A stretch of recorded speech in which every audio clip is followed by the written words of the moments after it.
Мекке шаарында мусулмандардын ажылык зыяраты башталды. Быйыл пандемияга байланыштуу чет элдик зыяратчылар ажылыкка катыша албайт.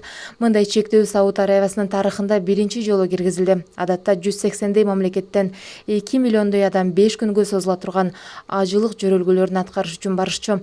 Быйыл 10 000 киши гана зыярат кыла алат. Алардын 3 000 падышалыктын жарандары, калган 7 000 өлкөдөгү чет элдиктер, иш сапарда жүргөндөр жана студенттер. Алардын баары коронавируска тест тапшырып, ажылыкка жана андан кийин 2 апталык карантин чараларын сактоого макулдугун билдиришкен. Мекке шаарына башка аймактардан баргандардын дене табы текшерилип, жүктөрү дезинфекцияланууда. Ушул жылдын февраль айында Сауд Арабиясы Мекке менен Медина шаарларына чет өлкөлүк зыяратчылардын кичи ажылыкка жана умрага келишин чектеген.